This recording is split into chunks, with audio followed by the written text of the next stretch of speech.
जय श्री हरि विष्णु। ओम नमो भगवते वासुदेवाय नमः। निर्जला एकादशी का व्रत रखने मात्र से सभी एकादशियों का व्रत रखने के बराबर फल मिल जाता है। ज्येष्ठ मास के शुक्ल पक्ष की एकादशी तिथि को आने वाली निर्जला एकादशी के दिन निर्जल व्रत रखना चाहिए, दान पुण्य करना चाहिए और ब्राह्मणों को भोजन कराने के बाद ही पारण करना चाहिए। व्रती को पूजा के दौरान निर्जला एकादशी व्रत कथा का पाठ करना चाहिए। ऐसे में चलिए जानते हैं निर्जला एकादशी की संपूर्ण व्रत कथा के बारे में। निर्जला एकादशी का व्रत ज्येष्ठ मास के शुक्ल पक्ष की एकादशी तिथि को रखा जाता है। भगवान विष्णु को निर्जला एकादशी इतनी प्रिय है कि साल भर में आने वाली सभी एकादशियों के बराबर का पुण्यफल निर्जला एकादशी का व्रत रखने पर मिलता है।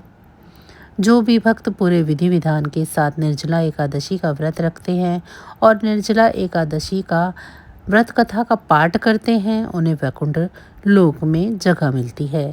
ऐसे में विस्तार से जानते हैं निर्जला एकादशी व्रत कथा के बारे में। युधिष्ठिर ने कहा, हे जनार्दन, आपने अपरा एकादशी का महात्म्य सुनाया। अब कृपया ज्येष्ठ शुक्ल पक्ष की एकादशी का वर्णन करें। भगवान श्री कृष्ण बोले, हे राजन, इसका वर्णन सत्यवती पुत्र वेदव्यास जी करेंगे, क्योंकि वे सभी शास्त्रों के ज्ञाता और वेदों में पारंगत हैं। तब वेदव्यास जी ने कहा, दोनों पक्षों की एकादशी को भोजन नहीं करना चाहिए। द्वादशी के दिन स्नान आदि कर भगवान केशव की पूजा करके नित्य कर्मों से निवृत्त होकर पहले ब्राह्मणों को भोजन कराएं, फिर स्वयं भोजन करें। जनाना शौच और मरना शौच में भी एकादशी को भोजन नहीं करना चाहिए। पितामह, मेरी बात ध्यान से सुनो।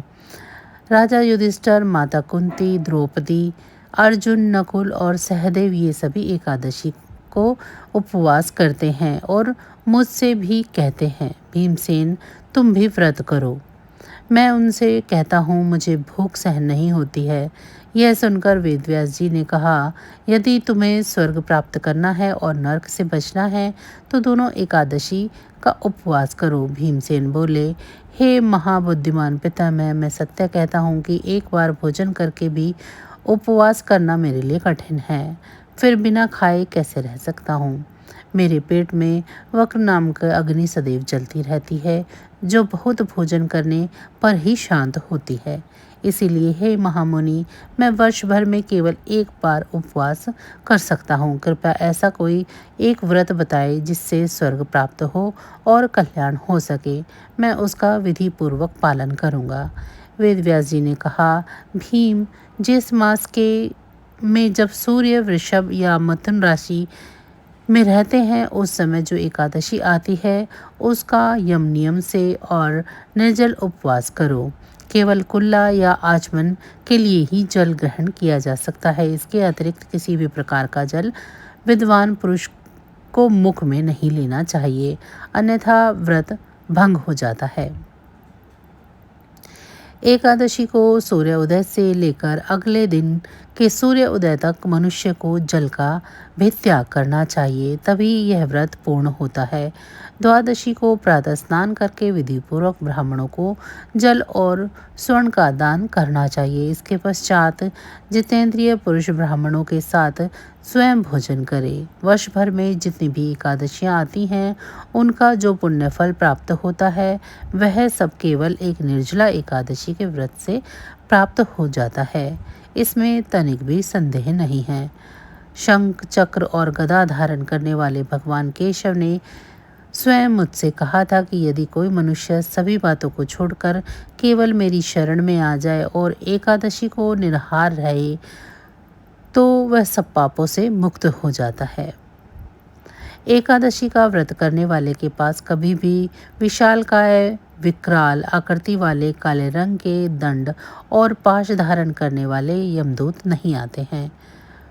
जब उस मनुष्य का अंत समय आता है तब पीताम्बरधारी, सौम्य स्वभाव वाले, हाथ में सुदर्शन चक्र धारण करने वाले और मन की गति के समान वेगशाली विष्णुदूत आकर उसे भगवान विष्णु के परम धाम ले जाते हैं।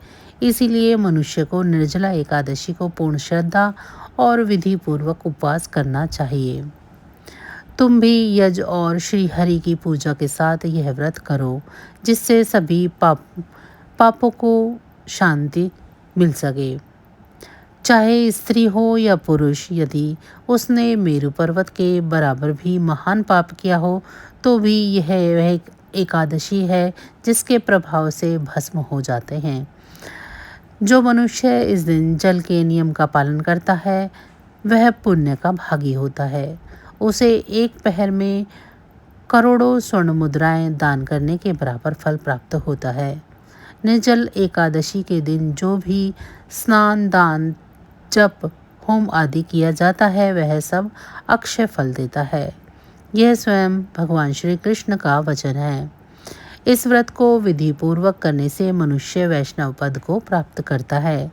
जो मनुष्य एकादशी के दिन अन्न खाता है, पाप खाता है, वह इस लोक में चंडाल के समान होता है और मृत्यु के बाद उसे दुर्गति प्राप्त होती है। जो व्यक्ति ज्येष्ठ शुक्ल पक्ष की एकादशी को उपवास करके दान करता है, वह परम पद को प्राप्त करता है।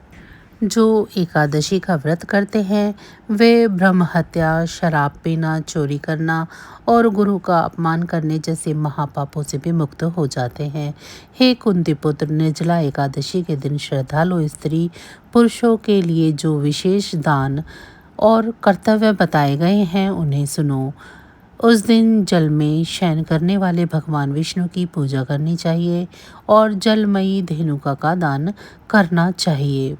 अगर संभव हो सके तो वास्तविक गाय या घृतमयी धेनु का दान करना उचित होता है। साथ ही पर्याप्त दक्षिणा और विभिन्न प्रकार के मिष्टानों द्वारा ब्राह्मणों को श्रद्धा पूर्वक संतुष्ट करना चाहिए।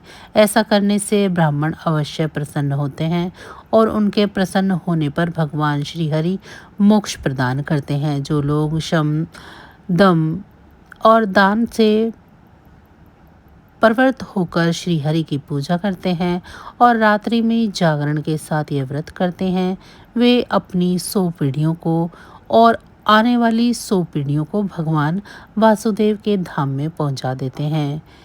इस दिन अन्न, वस्त्र, गो, जल, शैया, सुंदर आसन, कमंडलू और छाता आदि का दान करना शुभकारी माना जाता है। जो व्यक्ति उत्तम और सुपात्र ब्राह्मण को जूता दान करता है, वह सोने के विमान में बैठकर स्वर्ग में प्रतिष्ठित होता है। जो व्यक्ति इस एकादशी की महिमा को श्रद्धा से सुनता है और जो श्रद्धा पूर्वक इसका वर्णन करता है, वे दोनों स्वर्गलोक को प्राप्त करते हैं। चतुर्दशी युक्त अमावस्या के सूर्य ग्रहण में जो फल श्राद्ध से प्राप्त होता है, वही इस एकादशी के श्रवण से प्राप्त होता है।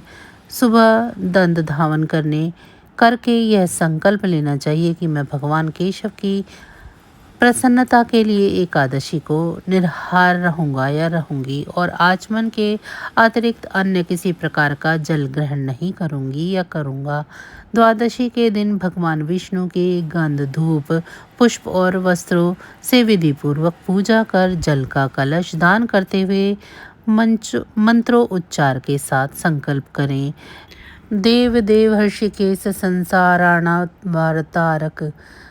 उद्कुंभ प्रदानेन न मम परम गतिम, यानी संसार सागर से तारने वाले देव देव हर्षिकेश, इस जल के घड़े के दान करने से आप मुझे परम गति की प्राप्ति कराइए।